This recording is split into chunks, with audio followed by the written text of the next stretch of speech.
A single sentence can be enough to make you doubt your entire sense of self. Not because the sentence is powerful, but because it touches the place where you were once unseen.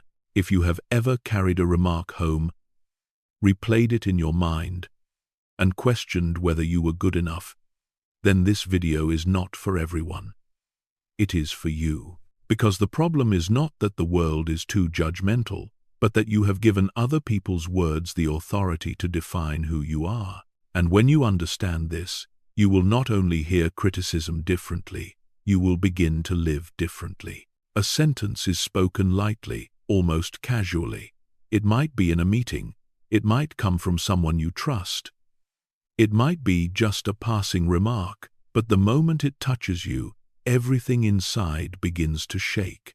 You still nod. You still keep a calm appearance. But inside, your mind is no longer there. That sentence starts repeating itself. It follows you home. It slips into quiet moments. It whispers when you try to sleep. And suddenly, you are no longer sure about yourself. You begin to question whether you are truly good enough. You wonder if you did something wrong. You wonder if you exposed a weakness that others can see more clearly than you ever did. This does not happen because you are weak. It happens because you have depth, because you feel with sensitivity, because you do not live on the surface. People who do not care are not affected. People who do not think are not influenced. But you are different. You listen. You observe. You have the ability to absorb the atmosphere around you. And that very ability allows a single sentence to open an entire inner storm. In this moment, there is something very important you need to hear. The problem is not that sentence. The problem is that it touched a point that already existed within you. A point where you once doubted your own value. A point where you once learned that being accepted meant being safe. And when that point is touched, the internal system activates immediately. Without reason, without analysis, only the sensation of being threatened. You do not realize that from that second onward, power has temporarily left your hands. Not because the other person spoke well, but because you gave that sentence the authority to define you. And when this happens enough times in life, you begin to live in a state of vigilance, constantly self-checking, constantly self-correcting, constantly asking whether you are enough. You are no longer fully present in life. You live more inside your head than in the moment itself. Most people listening up to this point are not strangers to this feeling. You may be strong at work. You may be the one others rely on. But a single remark is enough to make you shrink inward. This does not make you lesser. It only reveals a truth. You have not yet learned how to stand steady in the face of criticism without losing yourself. The journey begins here, not to make you emotionally numb, not to make you ignore everything, but to help you learn how to hear without collapsing, to see without being swallowed, to hold your center no matter what the outside world says. When you clearly understand what is happening inside, you will no longer fear words. You will begin to reclaim what matters most. The power to govern your emotions and the power to define yourself. Why is it that with the same criticism, some people hear it and let it go, while you carry it with you all day, all week, sometimes even longer? Why can a single look, a piece of feedback, a comment with unclear intent be enough to make you lose sleep, lose focus, lose the sense of stability you once had? The answer is not in the person speaking. It lies in how your brain and emotional system were trained from a very early age. Criticism does not hurt because of its content. It hurts because of the meaning you assign to it. The moment the words reach your ears, the brain does not process them as neutral information. The brain asks another question, far more dangerous. Does this threaten my value? Does this risk pushing me out of the group? Does this make me seem lesser in the eyes of others? And the moment the answer is even vaguely yes, the entire defense system switches on. The chest tightens. Breathing becomes shallow. The mind rushes into analysis, replaying every word, imagining hundreds of scenarios, not to understand, but to protect itself. This is not your fault. This is a survival mechanism. Humans are wired to fear exclusion. Thousands of years ago, being judged negatively meant danger. Being separated from the group meant loss of safety. Even though you live in the modern world, the ancient brain inside you still reacts as if criticism were a real threat. But there is a deeper layer beneath this. Criticism only wounds deeply when it overlaps with a doubt that already exists. If inside you there is a part that constantly questions whether you are good enough, worthy enough, doing things right, then the words of others are only a spark. They do not create the pain, they awaken it. And you react strongly not because they are right, but because you once believed that about yourself. Many people carry an old recording in their mind. It forms in the early years of life, when you were praised for being obedient, when you were corrected for being wrong, when love came with conditions, when you learned that being approved meant safety and being criticized meant danger.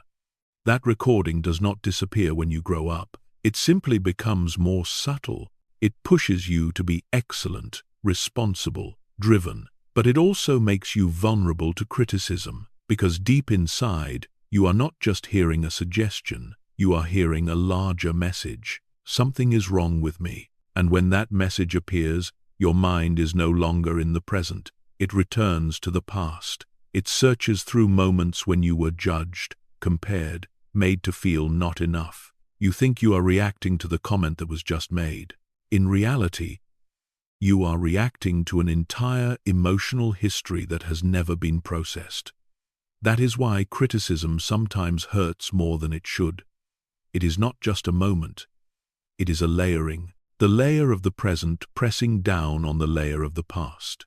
And if you do not recognize this, you will continue to believe the problem lies with others, that they are too harsh, that the world is too judgmental. But the truth is far more subtle. The world will always have opinions. What determines the level of pain is where you are standing inside yourself when you hear them.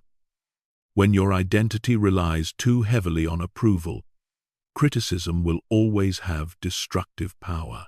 When your sense of value depends on external perception, every comment gains the authority to overthrow you, and you live in a constant state of underlying tension, always trying to do things right, always trying to please, always trying not to be wrong. This erodes you slowly, not loudly, but continuously. You gradually lose your naturalness. You lose the courage to experiment. You lose the sense of inner freedom. Understanding this mechanism is the first step to reclaiming your power. Not to blame the past, but to clearly see that your reactions have a reason. And when a reaction has a reason, it can be changed. Criticism does not need to disappear from your life. What needs to change is how you receive it. When you understand that the pain does not come from the words, but from the point they touch inside you, you begin to have a choice.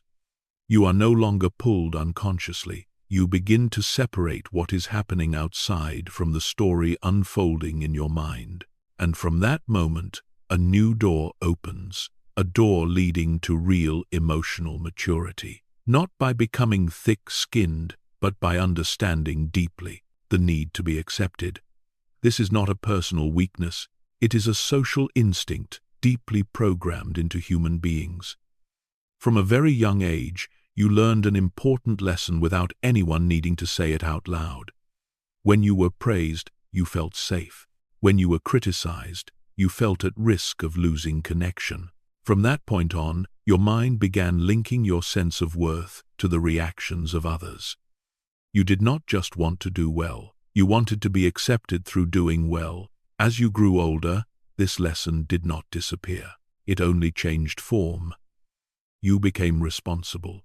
You became someone who tries hard, someone who pays attention to other people's emotions, someone who reads the atmosphere quickly, someone who knows when to speak and when to stay silent. All of this makes you appear mature, but it comes with a silent cost. You gradually lose the ability to stand firm when approval is not given. Every criticism now stops being information. It becomes a signal that recognition might be withdrawn, and to a deep part of you, that feels like danger. Not physical danger, but emotional danger. The danger of no longer belonging. There is a truth that is rarely spoken clearly. People who are deeply affected by criticism are often those who had to learn to adapt very early in life. They learn to read subtle cues. They learn to adjust themselves to keep peace. They learn to please in order to maintain connection. These skills helped them survive and succeed in many environments. But they also planted a quiet belief: if I am not good enough, I will lose acceptance. This belief is dangerous because it never truly stops.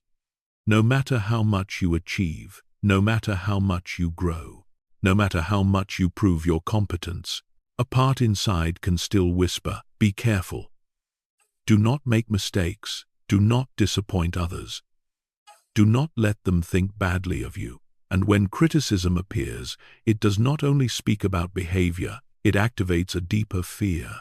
The fear of being rejected. This is where you need to clearly see the difference between two things. Being corrected and being rejected, receiving feedback and losing your value. In the past, these may have gone together.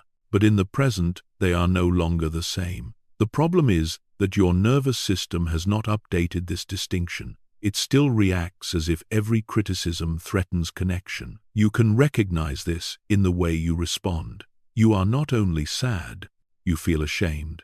You do not only reflect, you accuse yourself. You do not only want to improve, you want to disappear. Shame is different from healthy guilt. Guilt focuses on behavior. I did this poorly. Shame attacks identity. I am not okay as a person. And when criticism triggers shame, it causes you to shrink. It takes away your voice. It makes you question your very right to exist in that relationship. The need for acceptance becomes a wound when it forces you to trade honesty for safety. When you do not dare to fully express yourself for fear of being judged. When you do not dare to try for fear of failure. When you do not dare to be different for fear of losing connection. You begin living as a modified version of yourself, not your real version. And deep inside, a part of you is always exhausted from maintaining that role. What matters here is not eliminating the need for acceptance. That is unrealistic. What matters is placing that need in its proper position. When external approval becomes the main source of your self-worth, you hand your power to others. Every look, every word, every reaction can lift you up or pull you down. That is a very unstable way to live. You need to begin by recognizing that being criticized does not mean you are no longer accepted. An emotionally mature person can receive feedback without falling into connection panic. They do not rush to prove themselves. They do not rush to change in order to be loved again. They keep their center because they no longer tie their worth to immediate agreement from others. As you listen to this, you may begin to see something clearly. The wounded part of you does not need more pressure. It needs to be acknowledged. It needs to be updated with the truth that you are no longer a child who must do everything right to be safe. You are an adult who has the right to exist, even when others are not pleased. The moment you truly understand this, your relationship with criticism begins to change, not instantly, but gradually.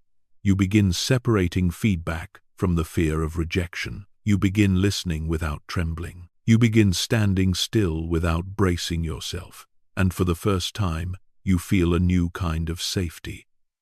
Safety that does not come from external approval.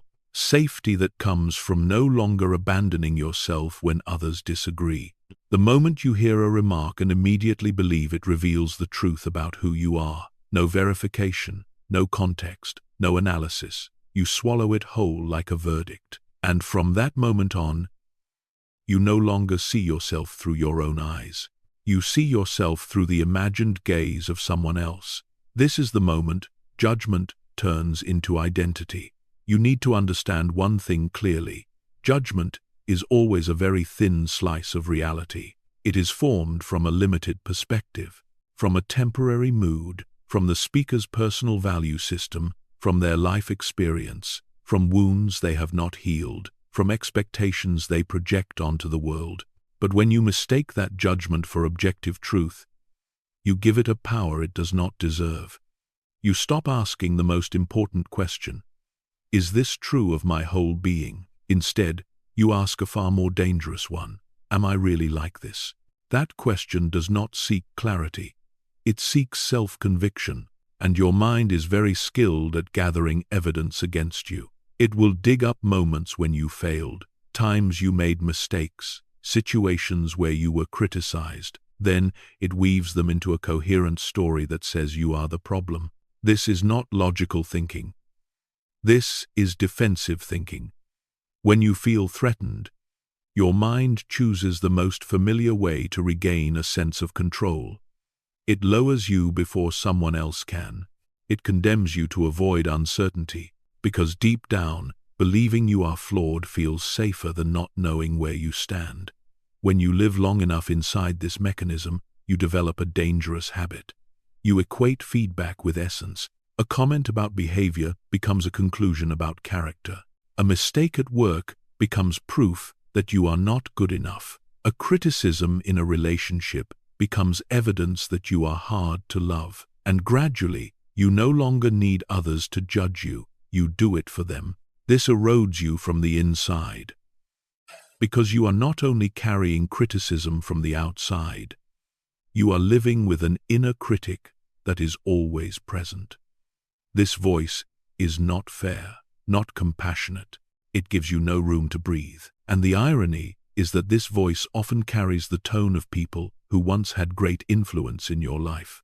Words you heard repeatedly as a child, judgments you tried desperately to avoid. They become a part of you that you mistake for reason. The greatest misunderstanding here is believing that if you accept blame quickly enough, criticize yourself harshly enough, fix yourself thoroughly enough, you will be safe.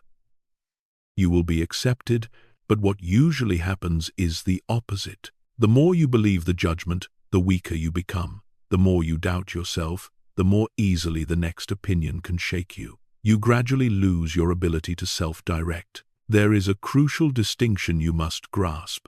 Truth does not make you shrink. Truth creates space. Judgment makes you close in. Truth gives you information to grow. Judgment fills you with shame and paralysis. When a remark drains your life energy, takes away your presence, strips your sense of worth, it is very likely not truth. It is judgment that you have internalized.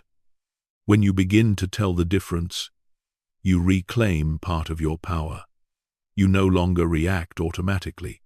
You pause and ask yourself, is this about a specific behavior, or is it attacking my entire being? Is this based on full understanding or only one perspective? Does this make me clearer, or does it make me smaller?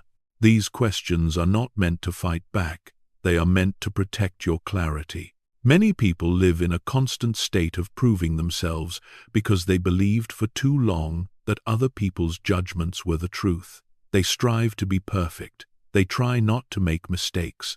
They try not to be caught doing anything wrong. But this does not bring peace.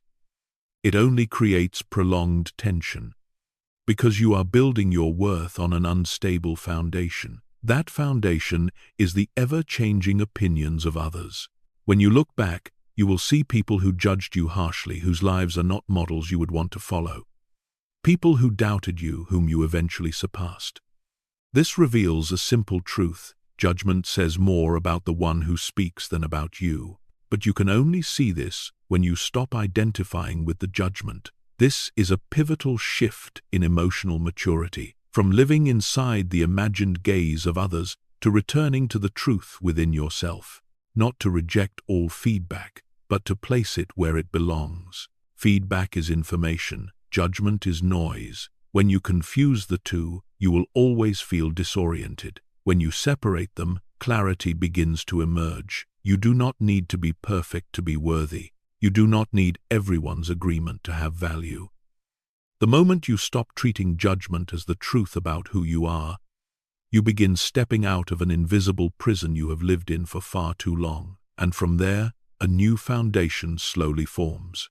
A foundation of self-respect that does not depend on external gaze. This is where the journey truly begins to change direction. You are not only being judged, you are longing to be seen. And when these two experiences become mixed, every word starts to feel like a threat. Being judged and being seen are completely different experiences. But if you were never truly seen in the past, you will unconsciously search for that experience in places that cannot give it to you. Being judged is a quick act. It is surface level. It is based on outcomes. It often lacks context and presence. The person judging does not need to understand your full story. They only need a slice, a moment, an impression. From there, they draw a conclusion. This happens constantly in life, at work, in relationships, in society. Judgment does not require depth, it requires convenience. Being seen is entirely different. Being seen requires time. It requires genuine presence. It requires the other person to place themselves in your position, to understand context, to understand motivation, to understand effort, to understand even what is imperfect. When you are truly seen, you do not need to defend yourself. You do not need to prove anything. You feel that your existence is legitimate. The problem is that many people grow up without enough experiences of being seen. They are corrected, taught, shaped, but rarely does someone sit down and truly understand how they feel. They learn how to become better in order to be recognized, but they never learn the feeling of being safe while being themselves. And when that is missing, a part inside will always search for understanding eyes from the outside. When you enter adulthood carrying this emptiness, you unconsciously expect others to see you through a few interactions, through a meeting, through a brief conversation, through a piece of feedback. And when what you receive is only judgment rather than understanding, the pain appears. Not because they said something wrong, but because you hoped they would see something they were never capable of seeing. The most painful moment is not when you are criticized, it is when you feel misunderstood. When you know there is so much more inside you, but the other person only sees a very small part. And you feel powerless because you cannot transmit your entire being in a single moment. This feeling is very familiar to people with depth, people who live largely on the inside. When you do not distinguish between these two experiences, you overreact to judgment. You hope it will be healing. You hope it will be fair. You hope it will see your effort. But judgment is not designed to do that. It only reflects the perspective of the one giving it. When you demand judgment to perform the role of understanding, you place yourself in a vulnerable position. This explains why certain criticisms hurt more deeply than others, not because they are harsher, but because they touch your longing to be seen. You are not only hearing a remark, you are hearing an unspoken message that no one truly understands you. And for many people, this is a very old wound. You need to pause here and face this truth directly. Not everyone has the capacity to see you. Not everyone has the depth to understand the full context of your life. And that does not speak to your value. It only speaks to their limits. When you seek understanding from places that cannot give it to you, disappointment is inevitable. Emotional maturity is not about no longer needing to be seen. It is about knowing who can see you and who cannot. When you learn to distinguish this, you begin placing expectations in the right places. You no longer expect deep understanding from shallow judgments. You no longer allow a superficial remark to determine your emotional state. This brings a profound sense of relief. You no longer have to over-explain. You no longer have to prove your entire being in every moment. You allow yourself to exist without needing every gaze to validate you. And when criticism appears, you no longer ask why they do not understand you. You ask a clearer question: does this person have enough context to understand? If the answer is no, you know exactly where to place their words. The difference between being judged and being seen is the foundation of inner peace. When you understand that judgment is not the full truth, you stop searching for your worth in random gazes. You begin building an inner space where you are seen by yourself. From this moment on, criticism no longer carries its old weight. It is no longer proof that you are invisible or not enough. It is simply a signal. and you are beginning to learn how to read that signal without losing your center. This is a crucial shift, because when you no longer need every word to see you, you begin to feel free. Before you can understand what is going on, your body has already reacted. Your chest tightens, your shoulders tense, your breath becomes shallow and fast. Your stomach clenches. This is not a reaction of reason, this is a reaction of the nervous system. It happens before you have time to decide whether the criticism is right or wrong. And because it happens so quickly, you often believe that the emotion itself is the truth. Your body cannot distinguish between a physical threat and a psychological one. When you feel judged, criticized, or misunderstood, the ancient nervous system activates as if you are facing real danger. It prepares you to fight, to flee, or to freeze. These three responses helped humans survive for thousands of years. But in the modern world, they often strip you of choice. You may recognize yourself in one of these responses. Some people counterattack.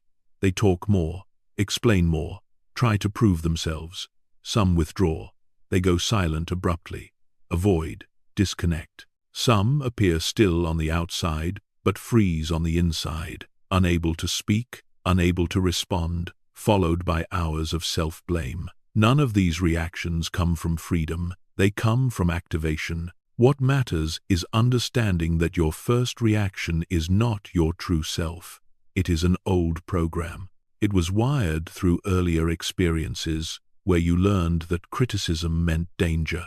And when this program runs, it takes over your entire inner space. You are no longer in the present. You return to moments when you were corrected, criticized, compared.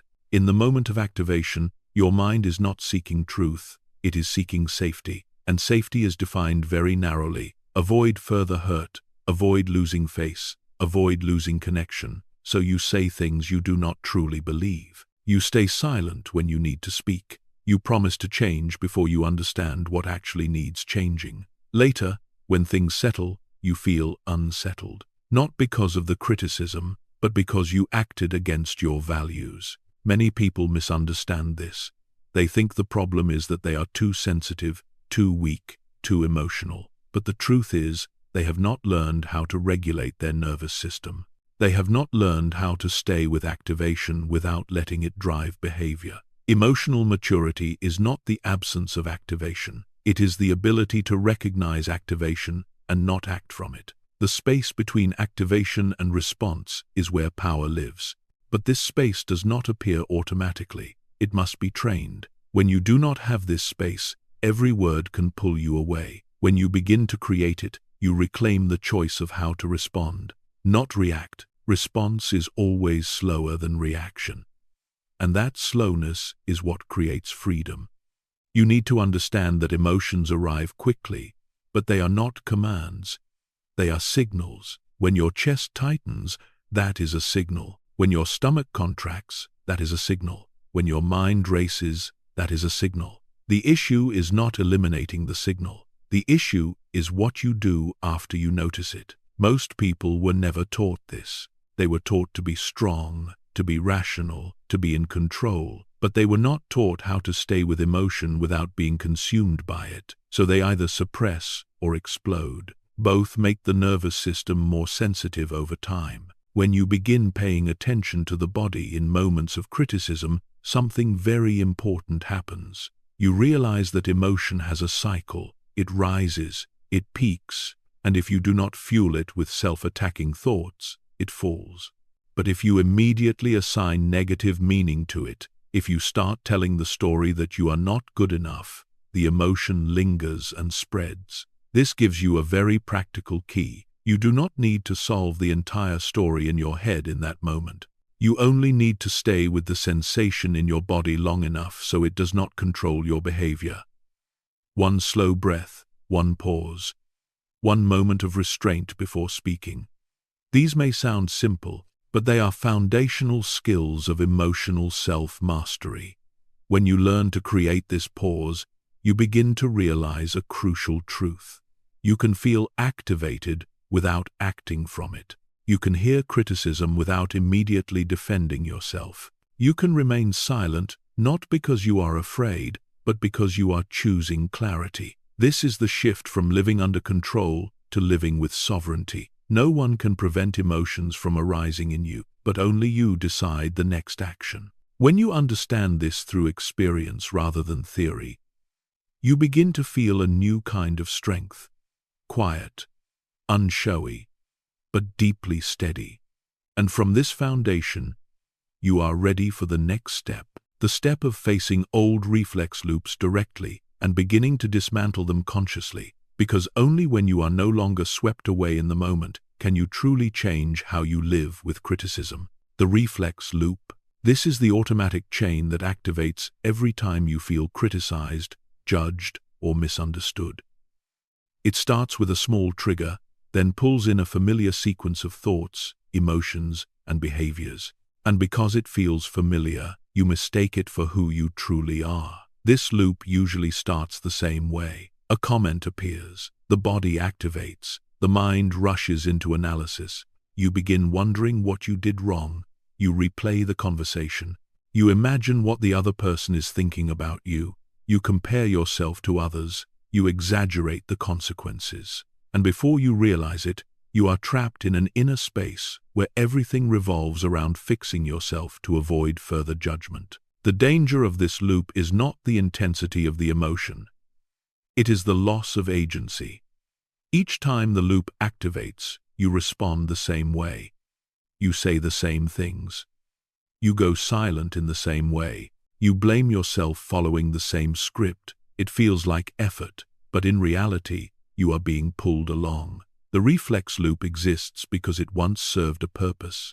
At some point in your life, quickly adjusting yourself helped you gain acceptance, avoid conflict, and maintain connection. But what once helped you survive does not need to continue controlling you once you have grown. The problem is that the nervous system does not update itself unless you actively do so. Each time you react unconsciously, you reinforce the loop. The brain learns that this is the safe way to handle things.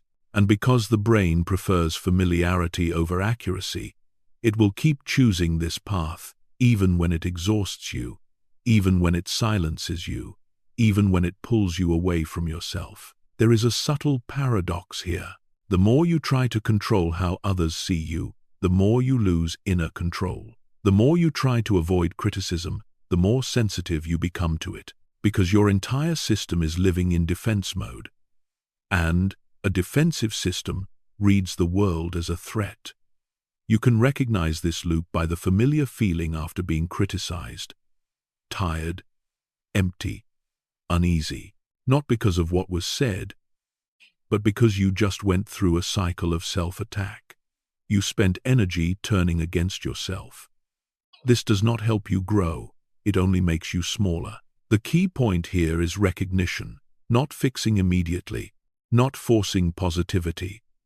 Simply seeing it clearly. This is my loop. This is how I usually react. When you name it accurately, you separate yourself from it. You are no longer the loop. You are the one observing the loop. And this observation alone begins to create space. Many people try to change behavior without changing the loop beneath it. They tell themselves, next time I will be stronger, I will respond better, I will say the right thing. But when activation hits, every promise disappears, because they are trying to fix the surface without touching the root. To exit the loop, you need to do the opposite of habit. Instead of diving into thought, you return to the body. Instead of repeating the old story, you pause with the sensation. Instead of self-blame, you acknowledge that you are activated. This is not giving up, this is reclaiming control. When you stop fueling the loop with familiar thoughts, it begins to weaken, not instantly, but gradually. The brain learns that there are other options. That criticism does not automatically lead to self-attack. That safety can come from staying with yourself. You also need to recognize that the reflex loop is not an enemy. It is a part that once tried to protect you. When you look at it with understanding rather than judgment, you create the conditions for real change, not through force, but through updating. The moment you begin stepping out of the loop, something becomes very clear.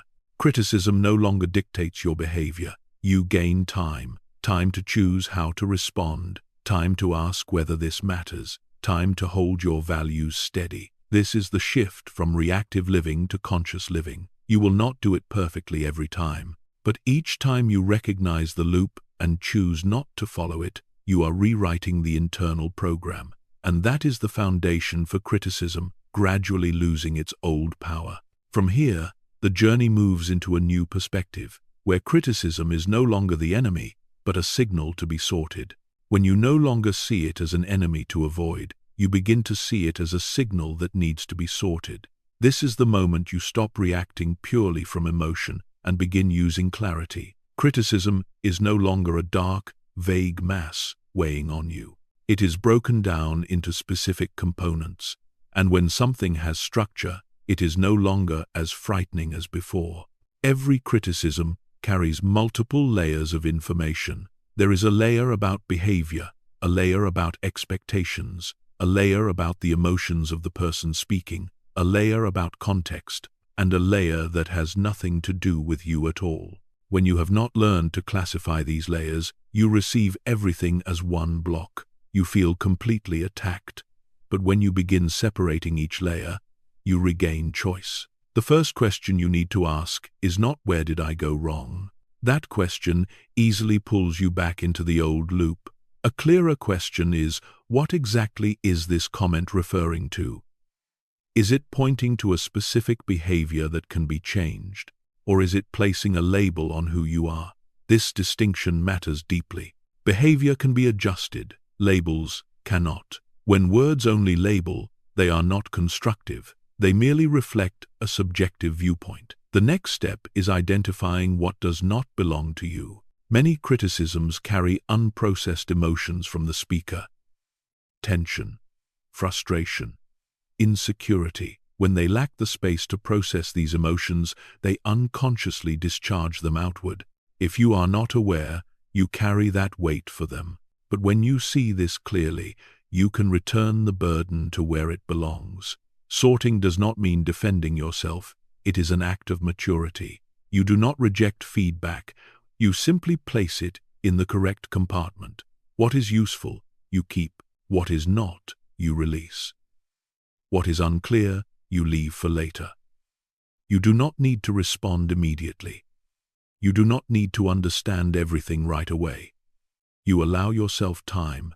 One crucial skill here is separating feedback from self-worth. When you hear criticism, remind yourself that your value does not reside in this sentence. Your value is the sum of many experiences, efforts, choices, and qualities. One remark cannot represent the whole. When you hold this in mind, you listen to criticism with the ears of an adult, not with the heart of someone who is afraid. Some criticisms are instructive. They may be uncomfortable but useful. When you are grounded, you can extract information without being wounded. Some criticisms are simply noise. They come and go without practical value. And some criticisms are projections. They reveal more about the speaker than about you. Sorting allows you to stop handling all feedback the same way. Many people think strength means not being affected by criticism. That is unrealistic. True strength is knowing what kind of signal you are dealing with and choosing an appropriate response. You do not need to spend the same emotional energy on every word. When you can distinguish, you conserve a great deal of inner resources. When criticism is no longer the enemy, you no longer live in defense mode. You stop tensing every time someone offers feedback. You stop reading hidden meanings everywhere. You become calmer and clearer. And interestingly, when you are not defensive, others are less inclined to attack. Sorting criticism also helps you realize something important. Not every piece of feedback requires a response. Some things only need acknowledgement. Some need reflection later. Some do not need to be taken home with you. When you no longer feel compelled to react to everything, you reclaim agency in communication. This is the shift from emotion to wisdom. Not cold wisdom, but wisdom grounded in emotional stability. You do not shut down feeling. you place it where it belongs. And from there, you begin to live with criticism in an entirely different way. No longer pulled around, no longer swallowed. You stand at the center, and everything else moves around you, not the other way around. The space between activation and response. This is where real change happens. Not in what you think, but in whether you have enough inner space to not act immediately on what you are feeling. Most people live in reflex. Emotion appears and behavior follows. Being criticized leads to defense. Being doubted leads to explanation. Being misunderstood leads to counterattack or withdrawal. This happens so quickly that it feels like choice, but in reality it is habit. And that habit was formed during times when you did not have enough safety to pause. The space is not forced silence. It is not pretending to be calm. It is the state in which you recognize that there is a natural pause between emotion and action. This pause is very brief, but if you do not train yourself to notice it, you will always miss it. And when you miss it, you live from old programming. When criticism touches you, the first thing that happens is activation. You cannot control this. But what follows does not have to be reaction. You can pause, not to quickly think of the best answer, but to stay with the moment long enough to not be carried away. The space begins in the body, not in thought. If you try to create space with logic while the body is panicking, you will fail. So the first step is noticing physical signals. The chest is tight. The breath is fast. The throat is constricted. When you place attention there, you are bringing yourself back into the present. Just a few seconds of presence with the body is enough to slow the nervous system. One breath slower than usual, one moment of feeling the feet on the ground, one conscious lowering of the shoulders. These are not tricks. They are ways of telling the nervous system that you are safe. And when the nervous system quiets, the mind gains space. In this space, something very important happens. You begin to distinguish between emotion and command. Emotion says, I am uncomfortable. It does not say, I must act right now. When you do not have space, these two are fused. When you have space, you see that you have choice. Many people fear the space because they believe that if they do not react immediately, they will lose control. But the opposite is true. Rushed reaction is what takes your power away. Space gives you time, and time is what separates you from reflex. In this space, you do not need to analyze right or wrong. You do not need to decide what to do. You only need to not do anything. This sounds simple, but for those who live in constant vigilance, it is a real challenge.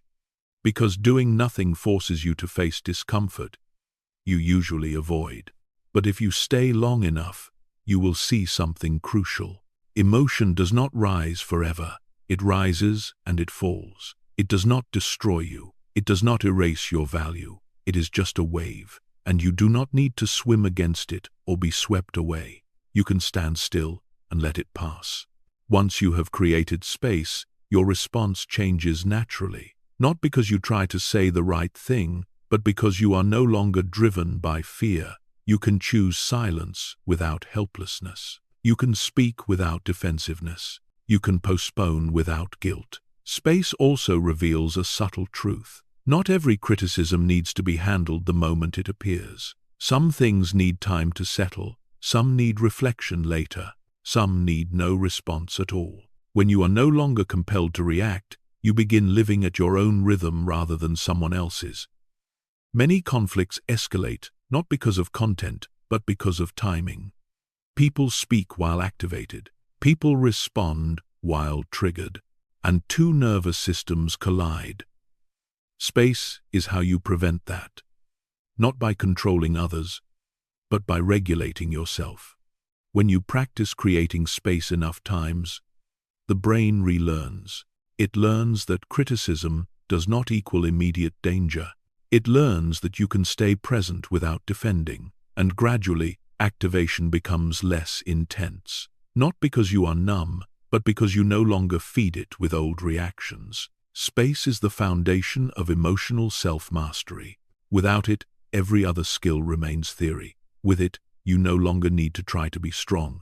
You simply stop being pulled away. And from here, a new capacity opens. The ability to separate behavior from identity. Because only when you are no longer reacting in activation can you see criticism clearly. Not as an attack on who you are, but as information about something you did. This is the next step of the journey. Separating behavior from identity. This is a delicate but decisive boundary between growth and self-destruction. When this boundary is blurred, every criticism becomes an attack on who you are. When this boundary is clear, criticism is simply information about something specific that happened. For many years, you may have lived with a harsh inner voice. I made a mistake, so I am inadequate. I received feedback, so I am not enough. I failed, so something is wrong with me. These statements can feel logical when you are activated, but they are not true. They are the result of merging behavior with identity. Behavior is what you do in a specific situation. It is influenced by your knowledge, skills, emotional state, pressure, and the information you had at that moment. Identity is who you are becoming over time. It includes your values, intentions, capacity to learn, and ability to change. When you collapse these two into one, you strip yourself of the right to learn. Because if every mistake means you are a bad person, you will fear mistakes. And when you fear mistakes, growth becomes impossible. Healthy criticism always speaks to behavior. It points to something that can be improved. But when you carry shame, you hear criticism through the filter of identity. You do not hear them saying this approach did not work. You hear you are not good enough, and when you hear it that way, you respond with defense or self-attack. Neither helps you move forward. Shame is the emotion that convinces you something is wrong with who you are. Guilt is the emotion that helps you see something you can do differently. These two emotions are very different. But if you do not distinguish them, you live in chronic shame. And shame does not teach you how to do better. It only makes you want to disappear. When you separate behavior from identity, a deep sense of relief appears. You can acknowledge a mistake without collapsing. You can hear feedback without shrinking. You can say this was not effective without saying I am not okay. This is not wordplay. It is the foundation of healthy self-respect. Many people confuse responsibility with self-punishment. Responsibility means looking directly at behavior and adjusting it. Self-punishment means labeling yourself and living in self-contempt. When you live in self-punishment, you think you are being strict in order to improve, but in reality, you are weakening yourself. Because someone who is constantly condemning themselves does not have the energy required to change. Separating behavior from identity also allows you to respond to criticism more maturely. You do not need to defend who you are against every piece of feedback. You only need to consider whether a behavior needs adjustment. This makes conversations lighter, clearer, and less tense. And you remain present. A clear sign that you have separated the two is how you speak to yourself after being criticized. If your inner voice says, I am learning, I can do this differently, I am still okay, you are on the right path. If that voice says, I am bad, I am always like this, I am never enough, you are blending identity with behavior. This takes practice, because in moments of deep activation, old habits return. But each time you notice and correct the lens, you are building a new foundation. A foundation where your sense of worth is not shaken by a single piece of feedback. When you no longer equate yourself with every action, you begin to experience a very particular kind of freedom. The freedom to try, the freedom to fail, the freedom to learn. You no longer need to be perfect to feel safe. And when you no longer need perfection, you move much farther. This is the shift from living to avoid mistakes to living to develop. No longer doing things right to earn acceptance, but doing better because you respect yourself. And from this foundation, a new question emerges. If not every voice has the right to define you, which voice truly matters? This is where the journey continues to deepen, choosing which voices have the right to shape who you become. Not every opinion is equal. Not every criticism deserves to be carried with you. But if you do not consciously choose, your mind will do it for you in the old way. It will prioritize familiar voices, even when they weaken you. For many years, you may have unconsciously given too much power to certain people. It may be someone with authority, someone you admire, someone who once had deep influence over you. When they speak, you listen with your whole body. When they criticize, you are shaken. Not because they are always right, but because you gave them the authority to define you long ago. Choosing voices is not an act of resistance against others. It is an act of protecting your integrity. When you allow every opinion to enter the core of your identity, you live in chaos. When you have a clear filter, you live in order. And inner order is the foundation of sustainable strength. A voice that truly deserves deep influence in your life has clear qualities. They understand your context, they see your effort, they care about long-term growth rather than only immediate results, and they speak from a place that does not need to diminish you to affirm themselves. Such voices do not make you shrink, they help you expand. In contrast, there are voices that carry only judgment. They do not know the full story. They do not stay long enough to understand. They react from their own emotions.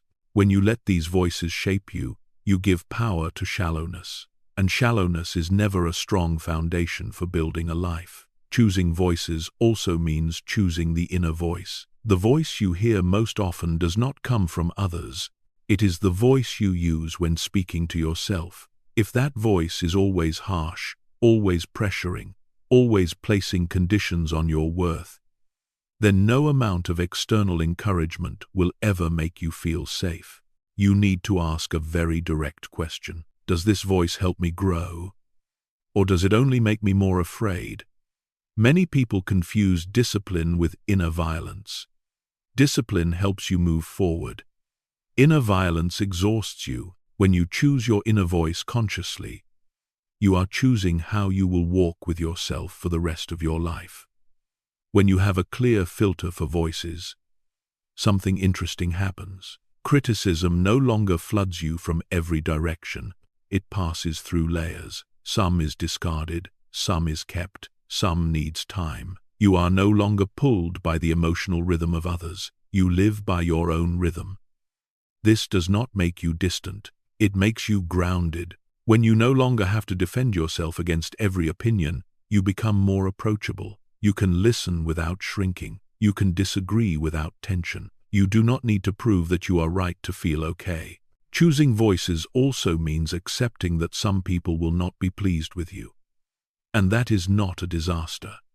When you stop giving everyone the right to define you, some will react. They were accustomed to you adjusting yourself to them. When you stop, they may feel uncomfortable. This is not a sign you are doing something wrong. It is a sign that an old order is changing. You do not need to eliminate every other voice. You only need to know which voice sits at the center. That center needs to be built on your values, on what you believe is right, on the person you are working to become. When this center is stable, criticism no longer pulls you off course. From this foundation, a very different kind of strength appears. The strength of someone who no longer needs everyone to agree in order to keep moving forward. And when you have that strength, you begin to discover an even subtler tool, the power of silence and non-reaction. This is where real authority reveals itself. The power of silence and non-reaction. Not silence out of fear, not non-reaction out of helplessness, but intentional silence. Non-reaction rooted in clarity. When you have chosen which voices are allowed to shape you, you no longer need to answer every word. For many years, you may have been used to reacting as a form of self-protection. When criticized, you explain. When misunderstood, you correct. When doubted, you prove. These reactions once helped you survive, but at a certain point, they begin to take something more important from you. Your peace, your presence, and your right to choose when to speak. Silence is not an empty void. It is an inner statement that you are no longer pulled by activation, that you do not need to prove yourself in order to exist, that you are steady enough not to fill every gap with words. When you are silent from this place, you are not losing power, you are holding it. There are situations where immediate reaction only makes things more tangled, when emotions are high, when both sides are defensive, when words are easily distorted. In these moments, silence is how you avoid feeding the conflict.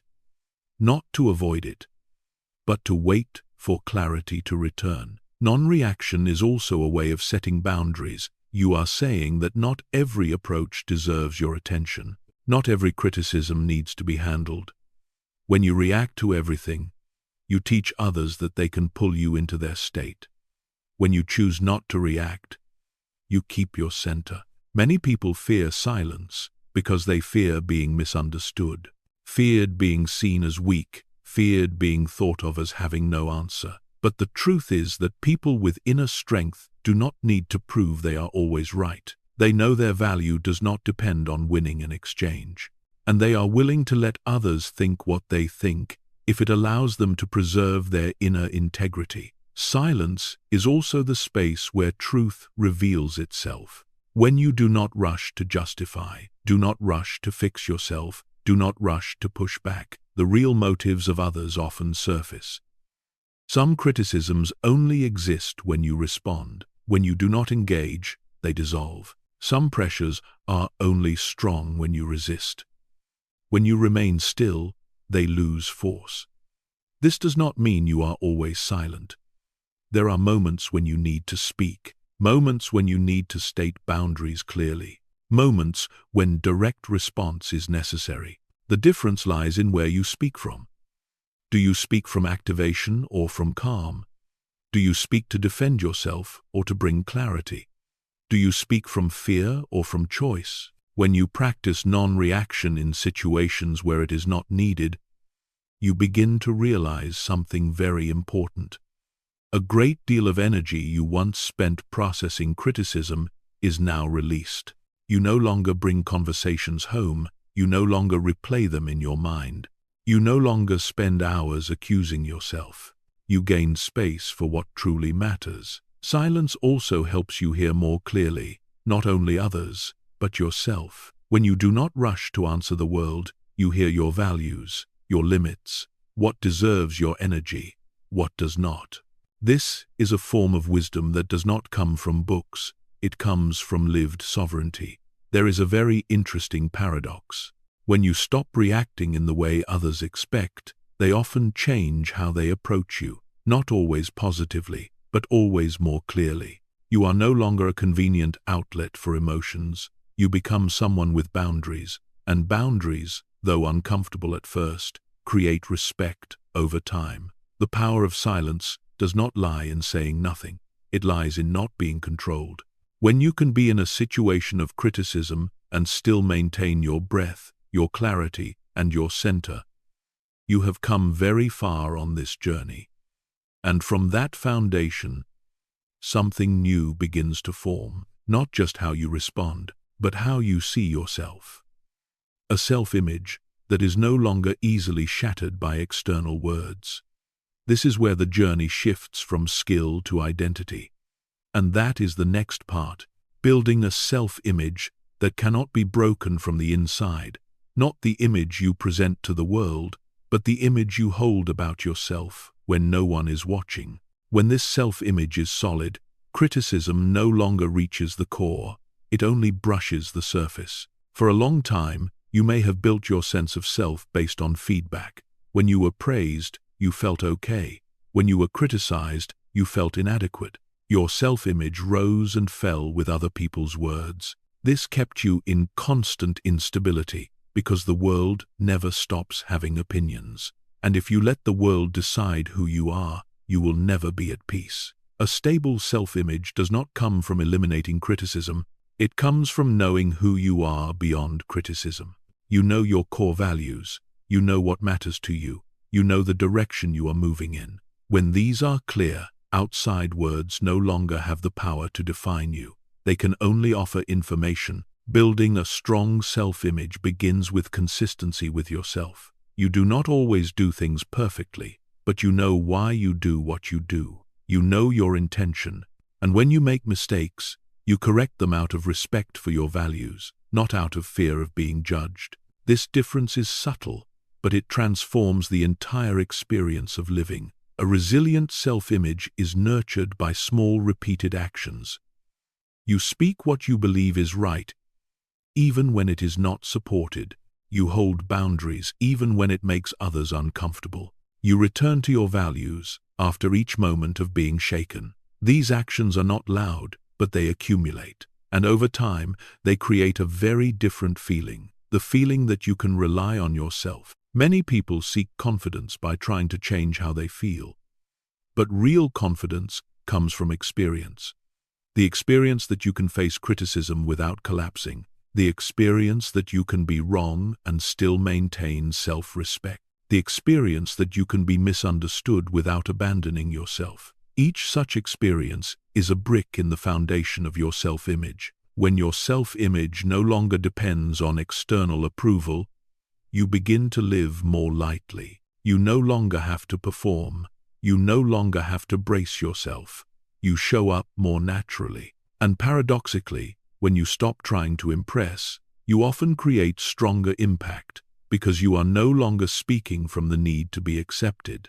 You are speaking from clarity. An unbreakable self-image is not a perfect image. It has room for mistakes, room for learning, room for change, but it has a stable core, a core that is not shaken by a single sentence, not defined by a single moment, not erased by a single failure. When you begin to feel this core, the way you enter situations of criticism changes. You no longer enter with the fear of being exposed as not enough. You enter with curiosity. What is here for me to learn? What does not belong to me? What can be released? This curiosity only appears when you are no longer protecting identity. A solid self-image also allows you to be soft. You do not need to be rigid to defend yourself. You do not need to appear strong to hide fear. You can say, "This makes me uncomfortable," without seeing yourself as weak. You can admit you do not know without seeing yourself as inadequate. This is a very different kind of strength from defensive strength. And when you live from this self-image, something important happens. Criticism no longer accumulates inside you. It no longer leaves emotional residue, because it does not touch the core. It is simply an event that passes through. But for this to be truly sustainable, one final step must be integrated: emotional detox and the restoration of inner calm after being hurt. This is where the journey closes and where a new life begins. Emotional detox and the restoration of inner peace after being hurt. Because even when you understand, have skills, and have built a stable self-image, the body and emotional systems still need to be cleared of old residue. Otherwise, criticism may no longer knock you down, but it still leaves sediment. And accumulated residue makes you heavy. Many people believe that once they stop reacting strongly, everything is resolved. But inside, unprocessed emotion remains.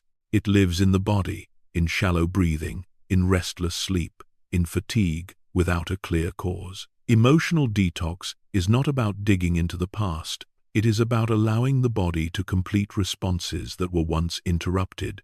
After a moment of criticism, the first thing you need to do is not analyze. It is to return to the body. The body is the first receiver and also the place that needs soothing. A breath longer than usual, a slow walk, a moment of sitting still and sensing. These help the nervous system cool down. When the body feels safe, the mind can truly rest. Emotional detox also means not continuing to replay the old story in your head. Every replay reactivates the experience. You think you are processing, but you are actually keeping the toxin alive. Instead of asking why they said that, you ask what your body needs right now to return to balance. That question pulls you out of the loop. An important part of detox is allowing emotion to exist without labeling it. Sadness can be there. Discomfort can be there. They do not need immediate explanation. When you stop forcing understanding right away, emotion often passes on its own. This goes against the old habit of control, but it is precisely this permission that creates real peace. Restoring peace does not come from making everything around you comfortable. It comes from not being pulled around inside. You begin to trust your capacity to recover, that even when you are touched, you can return to your center. This trust matters deeply. It prevents fear of criticism before it even happens. You also need to create small rituals to close an experience. Not to forget, but to complete it. Write down what you learned and then stop. Tell yourself that this is finished. Move into a nourishing activity. These rituals signal to the nervous system that the threat has passed. When you do this often enough, a subtle shift occurs. Criticism no longer leaves long-lasting traces. You do not carry it into the next day, not into sleep, not into how you see yourself. You return more quickly, more lightly, and each return strengthens your trust in your inner strength a little more. Emotional detox also helps you end your relationship with shame. Shame exists when you believe something is wrong with who you are. When you process emotion fully, shame loses its footing. Because you no longer abandon yourself in moments of being touched, you stay, you support, and shame cannot coexist with that. Restored peace is not a permanent state. It is the ability to return. Each time you return faster, you are living from inner power. You do not need the world to soften. You do not need others to change. You can self-regulate, and that ability is a very deep form of freedom. When you arrive here, you are no longer the same person. Not because you no longer feel, but because you know how to be with feeling without losing yourself. And from this state, the final part opens. Not as a conclusion, but as a confirmation. You stand steady in the face of words and live from inner power. This is where the story closes and where a new path begins. You no longer stand before criticism feeling threatened. You stand within yourself, steady, clear, present. Other people's words still exist. The world still has opinions, but they no longer define you. You have moved through every layer. From the moment a single sentence made you doubt yourself, to understanding why criticism cuts so deeply, to recognizing the need for acceptance, releasing the habit of mistaking judgment for truth, distinguishing evaluation from being seen, identifying bodily reactions, dismantling old loops, sorting signals, creating space, separating behavior from identity, choosing voices, using silence, building self-image, detoxing emotion. Each step did not make you someone else. It brought you closer to who you truly are. The most important thing you carry forward is not technique, but a deep truth. You do not need to be protected from the world in order to live well. You need enough inner strength to stand firmly within it. When you live from inner strength, criticism does not disappear, but it loses its power. It no longer shrinks you. It no longer rewrites the story of who you are. You begin living from the inside out. You work not only to be approved. You speak not only to be agreed with. You choose not only to avoid mistakes. You live from values. And when you live from values, feedback becomes information. No longer a verdict, no longer a threat. There will still be days when you are touched, moments when you feel shaken, times when you need to return and recalibrate. Maturity is not never wavering. Maturity is knowing where you are when you waver and knowing how to return. You do not need to prove that you are strong. Inner strength does not need performance. It shows itself in calmness, in not being pulled away, in being able to hear difficult words without losing yourself, in choosing responses aligned with your values rather than reacting from fear. When you live this way, something becomes very clear. Others can say anything they want, but only you decide who you are, not through thought, but through how you stay with yourself in the hardest moments. This is not the end of learning, but it is the point where you are no longer lost. You no longer search for your value in random gazes. You no longer live to avoid criticism. You live to become the most honest version of yourself. And when you stand firmly here, you realize something simple yet profound. The strongest thing in you is not the ability to avoid being criticized. It is the ability to not lose yourself when you are. From this place, you move forward, without asking permission, without defending, simply present and living true. You have reached the end of this journey. And if you are still here, it shows that a very deep part of you is ready to change how you live with criticism. You have seen that the problem does not lie in words from the outside, but in how they touch something within you. You have understood why criticism once hurt you, why your body reacted before your reasoning could step in, and why you once mistook judgment for the truth about who you are. More importantly, you have walked through each step of reclaiming emotional sovereignty, from creating space before reacting, separating behavior from identity, choosing which voices deserve influence over you, to building a solid self-image that is no longer easily broken. This is not a journey to make you emotionally numb.